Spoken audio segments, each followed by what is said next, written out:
We're back, guys. Okay, so welcome po dito sa ating channel. This is Coach Jared. Good morning, good afternoon, good evening. And in this case, Metro Manila. Dito, kung nasaan ako, it is a good morning. Oo, sa Pilipinas din, good morning. Mhm. Sa ibang dako man ng mundo, hindi ko alam kung anong oras na sa inyo, pero whatever that is, may you have it good. Tayo sa grammar natin doon. Palyado yung grammar natin doon, guys. Mhm.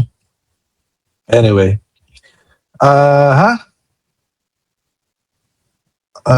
Wait. Okay. So, game. Pag-usapan natin itong kasunod. Balikan natin to. Malapit na mag-alauna.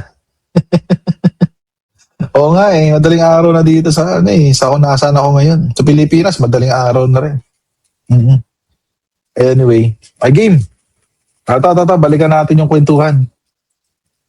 Actually, dinaanan natin ito kanina. Oo. Dinaanan natin kanina itong pag-uusapan natin ngayon. Pero, hindi natin masyadong binigyan ng tutok dahil mas marami pang kwento behind it eh. Pero, eto, tututukan natin ngayon. Kanina kasi, nung pinag-usapan natin si Alan Peter Cayetano at yung posibilidad na makasuhan lahat ng mga involved dito sa pagpapatakas kay Bato de la Rosa. Nalaman natin na pwede talaga silang makasuhan ng obstruction of justice. And by the way, may mga kaibigan kasi yung or mga tawag dito, they're not friends. Mga acquaintances siguro. May mga acquaintances ako na DDS. Oo. At hanggang ngayon, pinagtatanggol pa rin na si Rodrigo Duterte. At pinagtatanggol din nila yung etong si Bato de la Rosa. Pero sabi nila, actually ginagamit nila yung desisyon ng court, ng Supreme Court na hindi mag-issue ng TRO. Baliktad, iba na ang kwento ngayon. Oo. Sabi nila, may functioning judiciary tayo ngayon. Dahil nakapag-desisyon daw ang Supreme Court. Dahil dyan, meron tayong functioning judiciary. Oo. Yun nga. Tapos ito pa pala, meron nag-send sa akin. Actually, natawa nga ako kasi sinend sa GC namin sa law school. Nung professor namin, natawa ako. Saan na ba yun? Wait, send ko nga. Saan ko ba nakuha yun? Tungkol to sa oral arguments, hindi ko alam kung nakita nyo na. Pero, nag-viral siya ngayon yung oral arguments na ginawa ng Supreme Court tungkol doon sa Pangilinan versus Cayetano. Yung Pangilinan versus Cayetano, saan yun? Hanapin ko nga. Hindi ko alam kung... Saan na yun? Wait lang guys, hahanapin ko lang. Kasi, it's a very interesting Ito. Makita ko na. It's a very interesting perspective. At bakit ko sinabing interesting? Kasi mga babayan, ikinalat to, nung una ko tong tinignan, nung sinend sa akin to, sinend dito sa GC namin ng mga classmates ko sa law school. Oo. Nung prof namin mismo. Nung prof namin mismo. Tapos, hindi ako nag-react. Wala rin nagre-react sa amin. Wala rin nagre-react sa mga classmates ko kasi, siyempre, law school yun mahirap kontrahin yung professor. Sabi lang ng prof namin, tawag dito, this is an interesting one. Yun lang ang sinabi niya. Parang, tawag dito, this is an interesting panoorin. So sinend sa akin, sinend sa GC namin. And then ito, tungkol to sa oral arguments si Justice Leonen, tsaka anong abogado doon ng ICC. Pakita ko lang sa inyo para lang ma-familiarize kayo sa nangyari. Ito sinend to sa akin ng iba, hindi ito yung sinend ng prof ko, pero may iba pang nag-send sa akin na viewer nito, na curious siya. Sabi niya, Coach, patakal nga nito sandali. Sige, daanan natin, no problema. Ito, dadaanan natin ngayon. Mabilis lang naman yata to. Ilang minuto ba to? 5 minutes, medyo mahaba. Pero basically, ang sinasabi dito, pwede bang i-fast forward to? Sige, Observed for the crimes. Is that not correct? Yes, Your Honor. For example, the triggers for jurisdiction. Correct? Yes, Your For Honor. example, Article 17. Correct? That's correct, Your Honor. For example, the acceptance of the crime of aggression. That's 15, correct, Your Honor. 15 bis, and the following, correct? That's correct, Your Honor, Yes. because the Rome So Statute there is... are provisions in the Rome Statute which were not included in Republic Act 9851. Is that not correct? Yes, because they're not necessarily, you know. So Republic Act 9851 was produced through deliberations in the House and the Senate, correct? That's correct, Your Honor. And the House and the Senate did not produce the obligation on the part of the President to follow the rule on complementarity, gravity, office of the prosecutor, and the International Criminal Court, I correct? disagree, Your Honor, because all over the law, Your Honor, you have Show me. those provisions, Your Honor. Show me. Well, Your Honor, let me refer the court, Your Honor, to... Where is the provision on gravity? The requirement of gravity before prosecution. Well, Your Honor, that is implicit in complementarity, Your Honor. And according to the... Show me. In Article 17, it is very clear under Article 17, Section D. Ito yung controversial na provision eh. Yes, Your Honor, that's correct, Your Honor. What about in 9851? Discretion kasi yun eh. Discretionary. Because, Your Honor, So the House and the Senate agreed that only these parts of the International Criminal Court will be covered by domestic legislation, correct? because, Your Honor, that's also at the heart Can you of answer my complementarity. question? The House and the Ganyan ang Senate receipt sa law school, agreed mga kababayan. that only these parts of the Rome Statute would be part of domestic legislation, correct? That's correct, Your Honor. There is no commitment under the domestic legislation to bind future generations as to another layer of a court. Is that not correct? Well, we Sige. disagree, Your Honor. Because with respect, Your Honor, to implementing Where in the law obligations- does it say that the President should bind ourselves to a additional layer? Your Honor, may I refer, Your Honor, for instance, to the age to interpretation provided for in Section Okay, 15. read it. Does it say International Criminal Court? Does it accept another court? Your Honor, Section 15 says that applicability of international law in the application of an interpretation of this act. Philippine courts, Interpretation of the act, which means the text must already be there. It- Where is the text which actually says that it recognizes or allows the President to add another court? because, Your Honor, the RA 9851 is almost an exact copy of the Rome Statute, and the Rome Statute, Your Honor, is a You are not codification- answering my question. Correct. You're Hindi na eliding my sinasagot yung tanong. question. Totoo. My question is, where in that statute, so that we Wala. finish immediately, so Very well, that we Your can Honor. go home, Eh, okay? It's not there expressly, Your Honor. Not expressly. Wala So the talaga sa House and the R931. Senate did not pass. The House, representative of the people, the Senate, elected at large, passed a law which did not include portions of the Rome Statute but copied the core provisions, correct? That's correct, Your Honor. Yes. So when the President removed the treaty or withdrew from the treaty, did it violate a law? No, of It course did, not. Your Honor. Which law? No, it did not. It did not. Many laws, Your Honor, we are parties to so many treaties, Your Honor. For instance, the four Geneva Conventions. Which one? Which The convention? four Geneva Conventions, Your Honor. The we Geneva have- Convention. Yes, and Have we withdrawn from the Geneva Conventions? we are not, Your Honor, but all of these Have we conventions. withdrawn from Protocol 1 of the Geneva Your Honor. Convention of 1949? Have we withdrawn from Protocol 2 of the Geneva Convention? No, Your Honor, but our Have we answer is withdrawn from the Hague Convention of 1907? no, Your Honor. So, Okay. what are you saying? Sige. We have also withdrawn from the Geneva Convention? Are the provisions of the Geneva Conventions already in Republic Act 9851? Yes, Your Honor. Did we withdraw 9851? But that is not our So be answer, Your careful, Honor. counsel.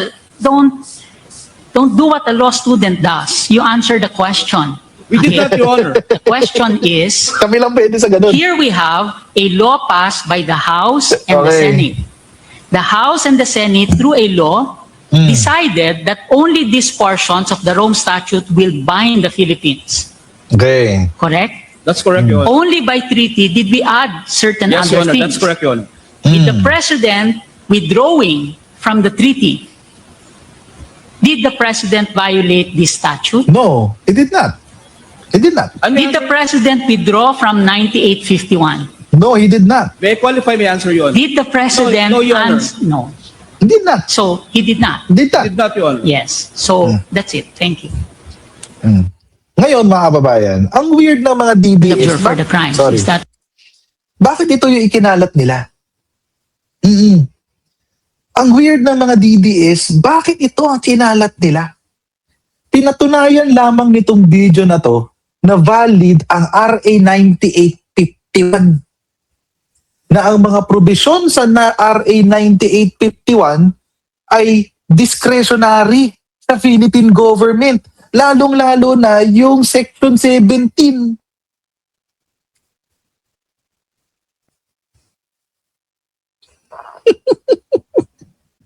By the way, hindi lady to. Yung nagsasalitang boses babae, that's Justice Leonin.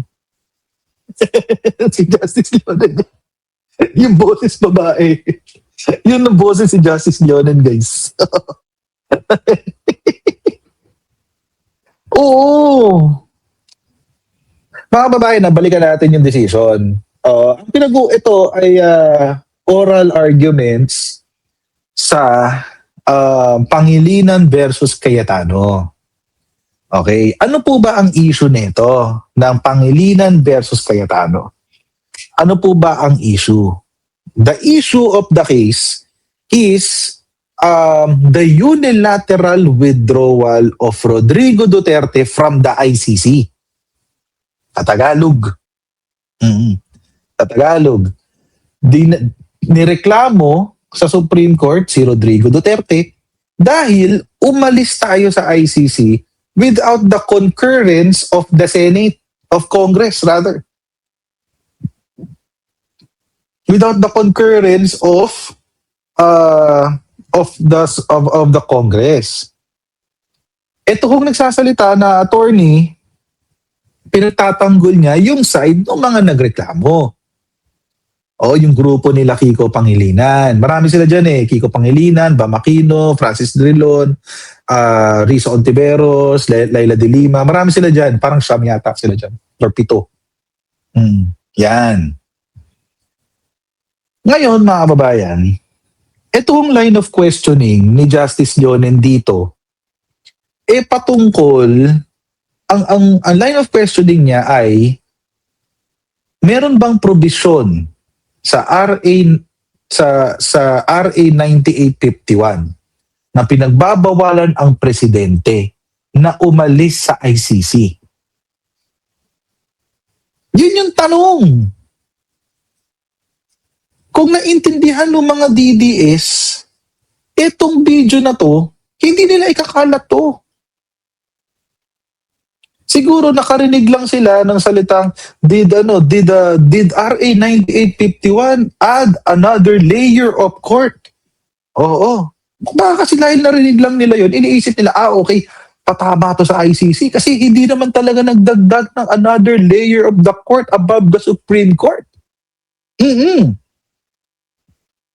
Ganon. Pero mali yung video na ginamit nila, guys. Oo, mali yung video na ginamit nila kasi itong video na to, pinatunayan lamang na merong basehan, meron tayong local law na RA 9851. At ang local law na yon ay valid. Oo, valid yun. At kasama sa local law na yan ay yung Section 17. Kung saan merong discretion, take note, merong discretion ang presidente. May discretion ang presidente na magsuko ng isang individual na kinasuhan ng crimes against humanity in an international court or tribunal. So, alam niyo mga babayan, kung DDS ka at naintindihan mo yung sinasabi nitong oral arguments na to, hindi mo to share. Hindi mo ito i-share. Kasi mapapahiya ka. Alam niyo yung nag-share nito? Isa sa tao ni Tor yun. Isa sa mga abogado ni Tor yun. Yung nag-share niyan. Nakita ko yung original post eh. Works at Torion, parang managing partner at Torion Law Offices, something like that. Oo, parang ganun. So yung original poster nito, kinuha ng mga DDS, inedit ng ganito, ikinalat nila na parang ganito, o di nagbunga kayong tangalalo. Di ba? Bara-bara sharing. Exactly. Tapos ang sasabihin nila, kinabun daw yung abogado na pabor daw sa ICC. Well, in a way, sinabun talaga siya. Oo. Pero, sinabun siya at inuphold ng Justice Leonin ang RA 9851. Oo. Valid ang RA 9851. Hindi porke nakarinig kayo ng phrase na is there another did RA 9851 gave the discretion to the president to add another layer of court? Hindi porke sinabi yun, ibig sabihin pinagbawal ang RA 9851. Hindi.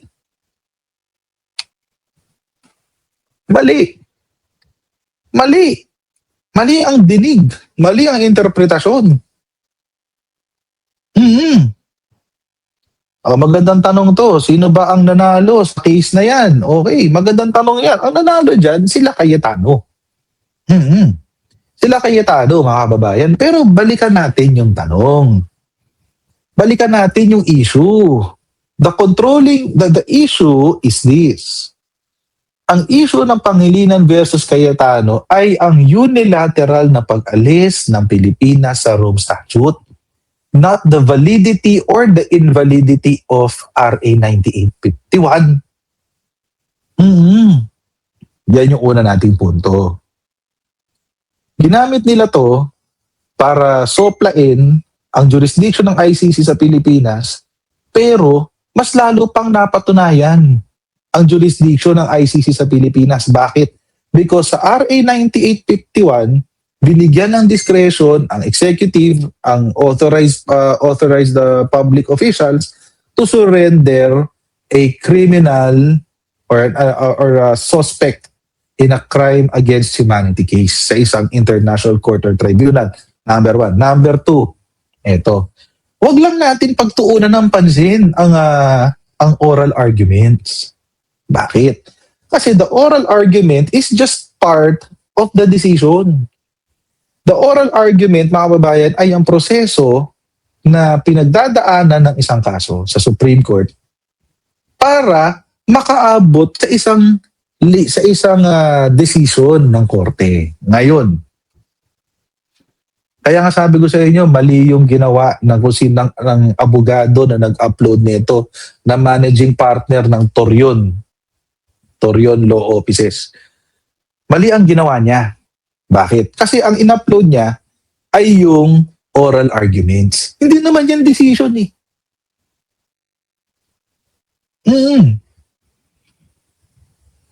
Hindi naman yan decision ng Pangilinan versus Cayetano. Kasi mga kababayan, kung babalikan nyo ang decision ng Pangilinan versus Cayetano, ano nakasulat dun? Gusto nyo pakita ko sa inyo ulit?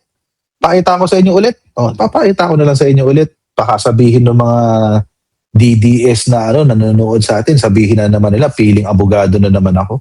Huwag kayong mag-alala. Aabot tayo dyan. kapag abogado na ako, sasabihin niyo na naman, attorney no case, gano'n naman. No? Diba? Gano'n lang naman kasimple yun. Kasimple yung mga DDS na yun. Oo. Puntahan natin ngayon yun. Decision. Ito yun. Ito yung ginawa ng oral arguments. Pangilinan versus Cayetano. GR number 238875. Okay. Ito yun. Puntahan ngayon natin ang sinabi ng Supreme Court sa decision mismo. Hindi lang sa oral arguments, sa decision mismo. Anong sinabi ng Korte Suprema sa decision ng kay Papangilinan versus Cayetano. Albeit, obiter dictum, mga kababayan, pero again, ito po ay isang decision na hindi kinontra ng mga mahistrado ng Korte Suprema. Itong parte na ito. Okay? 19. Hindi ko sinasabing hindi importante yung oral arguments. Importante rin yun. Importante yun. Pero, it's just but one of the process. Hindi yun yung ending. Proseso lang yun. Hindi yun yung ending. Ito yung ending, yung decision. Okay. Anong sinabi sa decision? Withdrawing from the room statute does not discharge a state party from the obligations it has incurred as a member. Simple. Simple. Simple. Simple.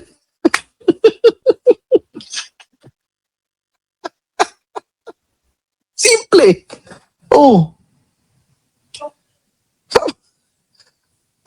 Isang sentence lang. Isang sentence lang, guys. Oo. Isang sentence lang.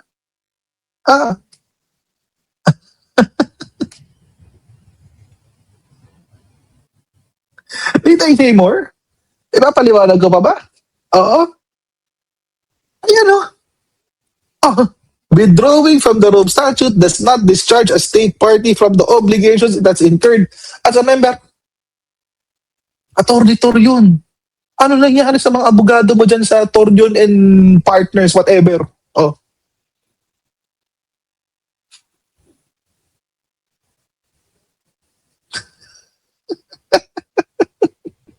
Diba?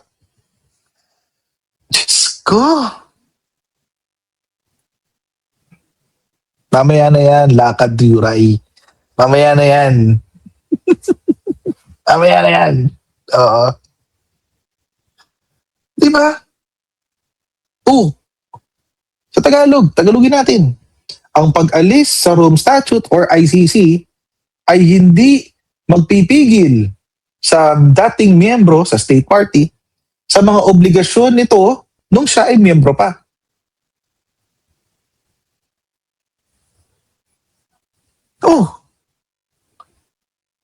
Simple yan. Kailangan ko i-memorize yan. Simple. Oo. Simple kasi. So alam niyo mga kabayan, kahit na ikalat nila to, kahit na ikalat nila yan, it does not matter. Kasi oral argument lang yan. Ay, importante yung decision. Dagdagan pa natin.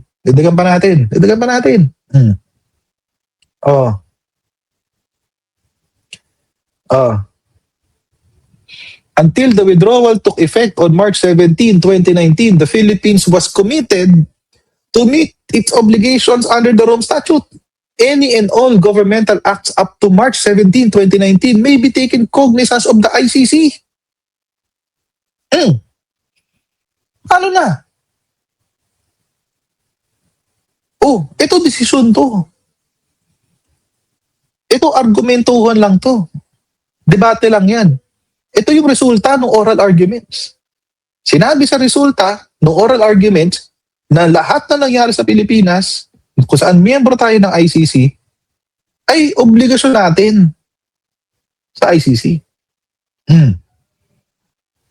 So ano? Ano ngayon ang decision? Ito pinakamaganda sa huli. Consequently, dahil tayo may obligasyon pa sa ICC, liability for the alleged summary killings and other atrocities committed in the course of the war on drugs is not nullified or negated. The Philippines remain covered and bound by the Rome Statute until March 17, 2019. Tagalogin natin. Dahil dyan, dahil dyan sa sinabi kanina, na ang Pilipinas ay may obligasyon sa ICC, lahat ng mga nangyari sa Pilipinas nung panahon na miyembro tayo ng ICC ay covered. May obligasyon tayo sa ICC. Dahil doon, dahil dyan, consequently, dahil doon, liability, ang mga consequences ang ating mga pagbabayaran sa mga nangyaring pagpatay at iba pang mga atrocities, ang hirap tagalogin yan. Pagpatay na lang. Sa pagpatay na nangyari sa war on drugs ay hindi nawawala. Ang kabayaran sa mga pinatay sa war on drugs ay hindi nawawala. Ang Pilipinas ay covered, ang Pilipinas ay may obligasyon pa rin sa Rome Statute hanggang Marso 17, 2019. So good luck doon sa abogado ni Torion na nag-post nito. Abogado ka pa naman na. Abogado ka na. Kahihiyan ka ng mga abogado. No joke. Dapat tinuturuan mo kami ng tama eh. Hindi yung kung ano yung politika nyo. Ngayon, mga kababayan, puntahan ngayon natin yung isa pang tanga. Eto naman yung isang tanga. Eto, puntahan ngayon natin si Robin Padilla. Sabi ni Robin Padilla, nakisakay lang naman sa akin si Bato de la Rosa eh. Bakit ganun? Bakit ganon? Bakit ganon, Robin Padilla? Bakit patanga ka ng patanga kada araw, kada linggo, patanga ka ng patanga?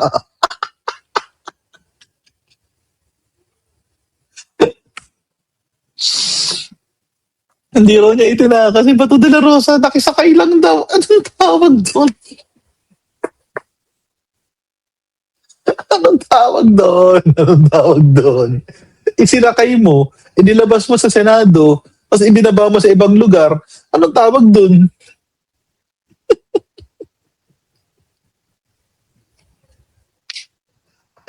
Diyos ko, Robin. Patanga ka ng patanga. Kada linggo, kada araw, kada segundo, patanga ka ng patanga. Ilang braces ba namamatay sa'yo? Kada araw, Diyos ko. Epekto ba to ng epekto ba ito ng pagpapausok? Kung ano man yung pinapausok mo everyday? Hindi ko alam kung anong pinapausok mo everyday. My goodness. Pero kung ano man yan, tigil mo yan.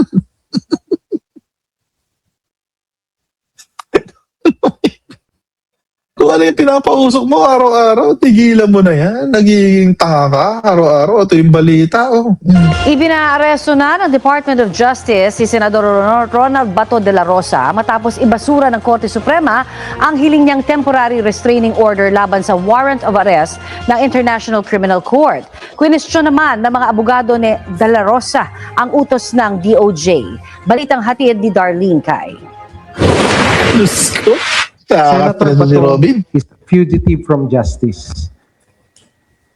And he should be brought to the ICC to face the charges before him.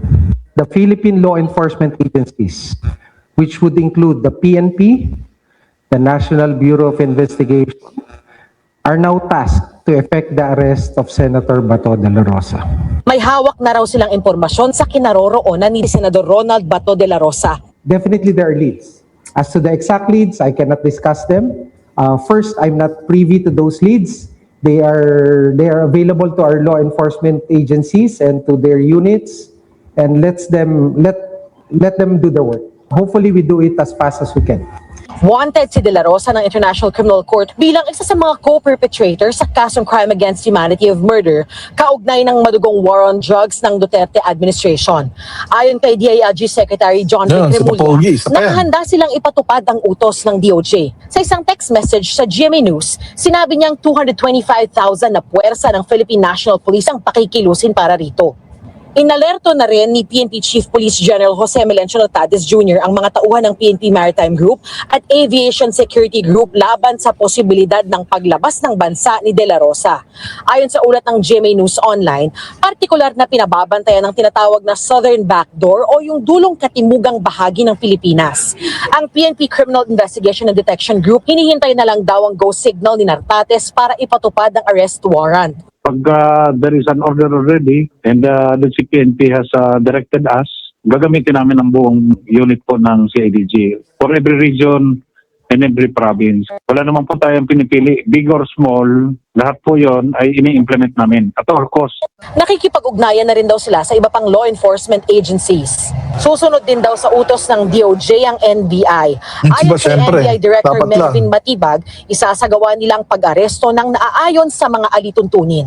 Ang mga abogado ni De La Rosa, kwinestyon ang pagpapaaresto ng DOJ sa senador. What law are you invoking? In the spirit of fair play and due process and even humanitarianism, hindi po nila pwedeng i-effect ang isang inactionable na warrant. Bobo ka rin eh. Ito na si Jimmy Bondoc, patanga na patanga everyday eh. Inactionable, hindi nga pinigilan eh. Mga kababayan, ito balik natin sa kwentuhan ng warrant of arrest. Kung may nakita ang Korte Suprema na threat, imminent threat to or a violation of the rights of the accused who is Bato de la Rosa. Ulitin natin kung merong nakitang banta sa karapatang pantao o sa buhay ni Bato de la Rosa, magbibigay sila ng TRO. Magbibigay sila ng TRO, mga kababayan. Kung may nakita sila. Kaso napakalinaw ho ng sinabi ng Korte Suprema. Nagdesisyon sila na hindi magbigay ng TRO. Tapos ngayon, sasabihin nyo, hindi, inactionable yung document kasi hindi naman siya valid warrant eh. Di sana yun ang sinabi ng Supreme Court. Di ba?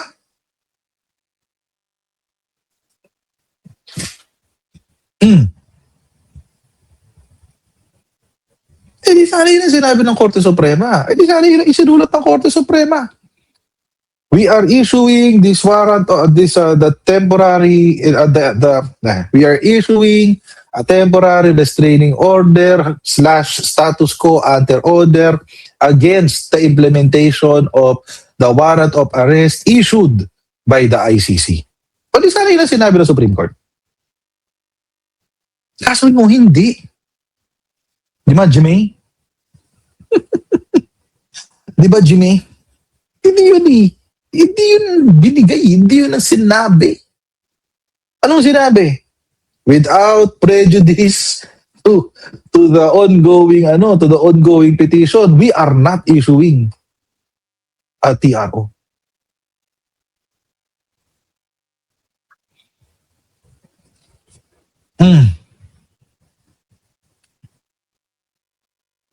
Mga kababayan, alam naman nila yan. Ako nga, hindi pa ako abogado, alam ko yun eh. Alam nila yun.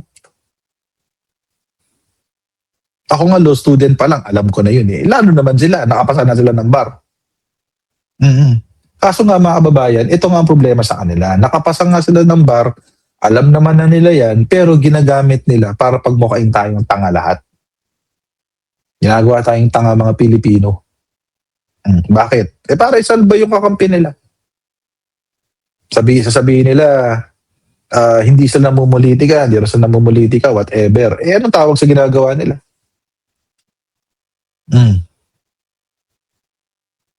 Law bending. Law bending ba? Through misrepresentations. We have to respect our constitution, we have to respect customary international law, and we have to respect treaty law in this regard. Malinaw daw Gusto ko yun. Tama ka dyan, Atty. Torion. We have to respect the Constitution. We have to respect customary international law. Tama ka dyan. And what is customary international law? With regard to crimes against humanity. The customary international law, mga kababayan, ay pigilan ang crimes against humanity. Pigilan ang crimes against humanity. Dapat walang ganun. Dapat wala tayong crimes against humanity. So ano susundin natin? Sabi nila, dinagdag pa niya, treaty law daw. Di ba? International law, and we have to respect treaty law. Oh, we have to respect treaty law. Ang problema, wala tayong treaty. Wala tayong sa Rome Statute. Oh. So, in the absence of a treaty law, oh, in the absence of that, anong meron tayo? RA, we have domestic law. We have RA 9851. So, titignan natin yung RA 9851. Di ba, mga ka-DDS? Kasabihin na naman ng mga ka-DDS natin, nag-feeling abogado ka na naman, blah, blah, blah, blah, blah, blah. Well, kung nag-feeling abogado ako, bakit yung mga sinasabi ko, nangyayari? Tulad ng isang beses, sinabi ko na hindi mag-i-issue ng TRO ang Supreme Court. O, nag-issue sila. Hindi sila nag-issue ng TRO. Sabi ko nakaraan, malabo mag-issue ng TRO ang ano dyan kasi reasons, blah, blah, blah, blah, blah. O, ayun nga, hindi nga nag-issue. Diba? Okay lang naman yun. Di pa naman talaga ako abogado. Imagine niyo pag abogado na ako. Palalo kayo magalit sa akin. Di ba, mga ka-DDS? Ano, pag abogado na ako, etong hindi pa ako abogado, gigil na kayo sa akin. Paano pag abogado pa ako? Lalo na kayo nang gigil sa akin yan.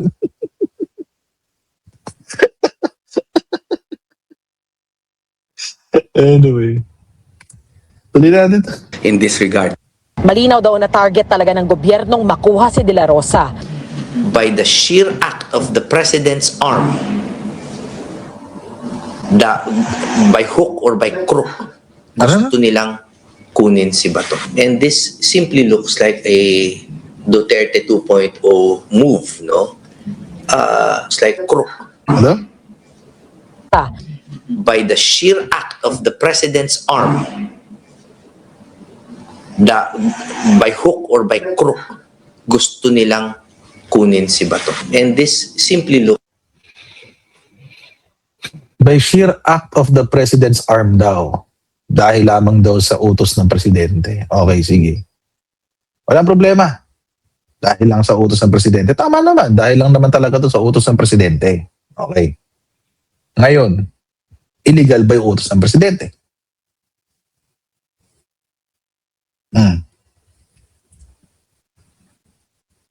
Illegal ba yung utos ng presidente?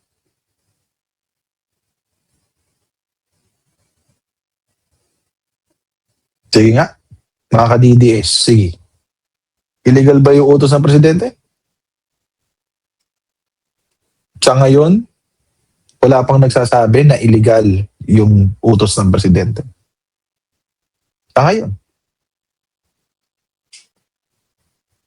Sa ngayon. Bakit? Kasi nga, sa klaw ng RA 9851, yung acts ng presidente.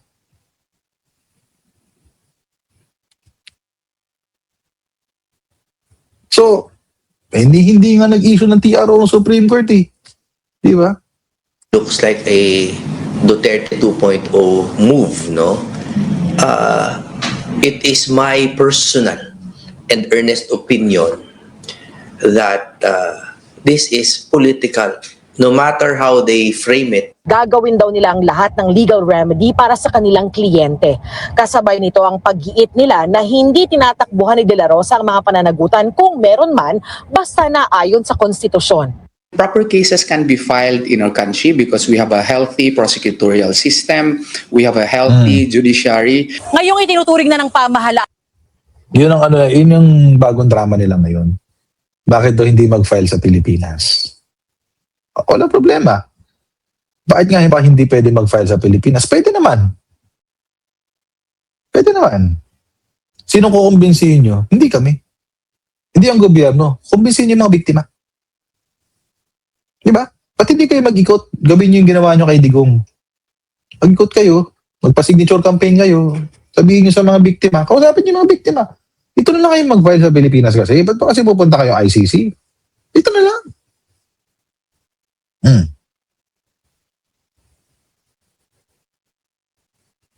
Ganun lang makasimple yun eh.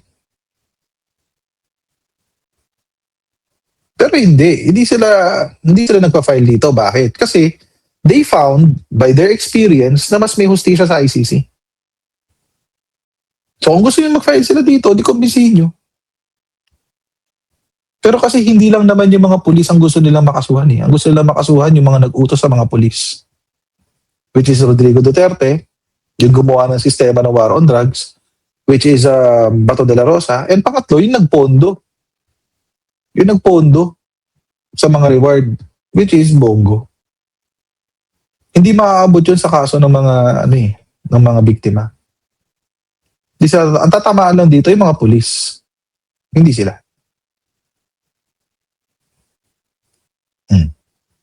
So ito na, punta si Robby Daan Padilla. na pugante si Senator Bato de la Rosa ay nagbabala ang Justice Department sa mga tutulong na makapagtago o makatakas siya.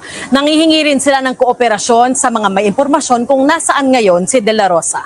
Ang sa akin din pong pakiusap, those who might be aiding or abetting or helping Senator Bato evade the law, there are consequences. Alam natin na sa panuntunan ng rule of law may pananagutan. Kung nagtago, hindi lamang po sa sa mata ng batas ng Pilipinas, pati rin po sa batas ng ICC. Nakaalerto pa rin daw ang Bureau of Immigration sakaling magtangkang lumabas ng bansa si de la Rosa. Pero sa ngayon, wala pa raw nakitang record ng Bureau of Immigration na umalis na siya sa Pilipinas.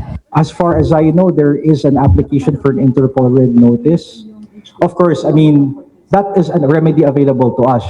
Para sa mga kaanak ng mga biktima, ayon sa kanilang abogado, ang pagbasura ng Korte Suprema sa hiling na TRO ni de la Rosa ay nangangahulugan na wala ng legal na hadlang para ipatupad ang arrest warrant.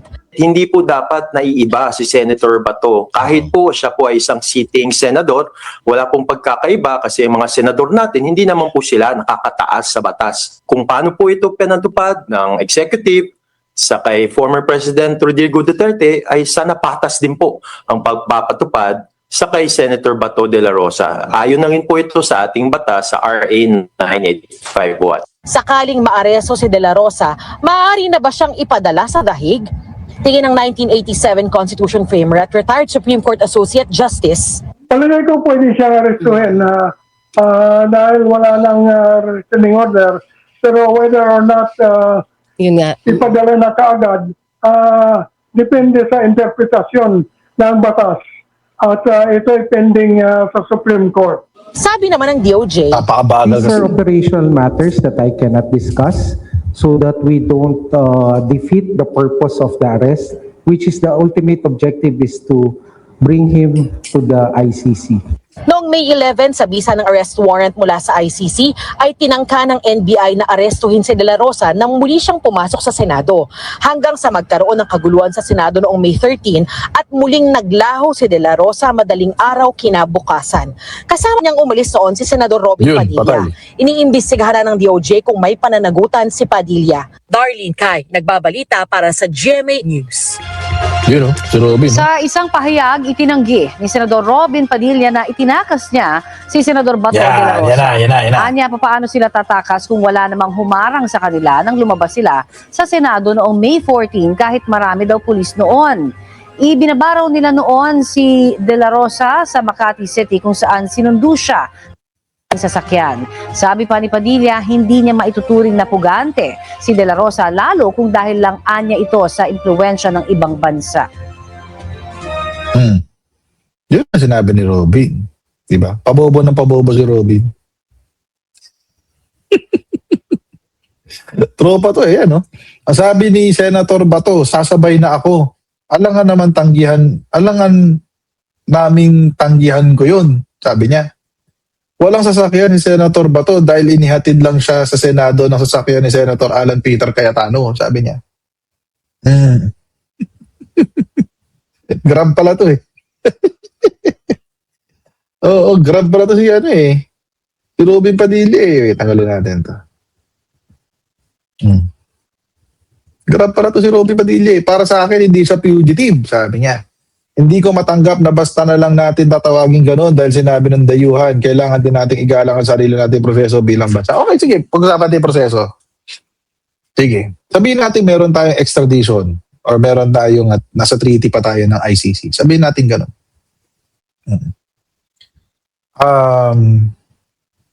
Ano ba magiging sistema? Ang magiging sistema, aarestuhin pa rin si Bato. Oo. Una pa rin yung aresto, guys. Whether we like it or not. Mauuna pa rin yung aresto. Bakit? Kasi dadalhin siya sa regular court eh.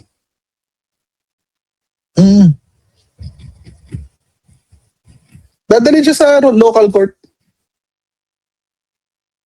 Bakit siya dadalhin sa local court? Kasi i-check kung ang warrant of arrest, number 1, ay valid, number 2, kung inaresto nila yung tamang tao. So regardless, mga babayan na, kung isipin nyo talaga yung sistema, regardless kung nasa ICC tayo o wala, aarestuhin pa rin si Bato. Ang gusto kasi nila mangyari, yung warrant manggagaling sa Pilipinas. Hindi yung mangyayari yun. Hindi mangyayari hanggat walang nagpa-file ng kaso. May kaso na naka-file sa abroad eh. Ba't pa magka-file dito? Inimbestigahan na yan. Nilitigate na yan ng ICC. Tapos magka-file uli dito para i-relitigate yung i-file na sa ICC. It won't happen. It won't happen. So mangyayari dyan, let's say, assuming na nasa ICC pa rin tayo, aarestuhin pa rin si Bato. Magtatago pa rin si Bato kasi aarestuhin siya by virtue of a warrant ng ICC. At pag na-aresto siya, i-detain siya dito, he will have his day in court. Bakit? Kasi aalamin lamang ng korte, number 1, kung valid yung ICC, or yung tawag dito, yung identity ng tawag dito, ng inaresto.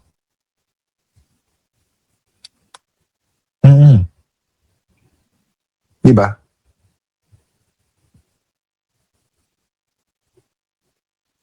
So, bahala kayo. Ganun pa rin naman yun. Jesse Jose, pwede kang umalis. Ikaw lang naman yung nagsasawa eh. Di ikaw na umalis. Na problema. Malis ka. Go. Pwede ka naman umalis. Ayun o.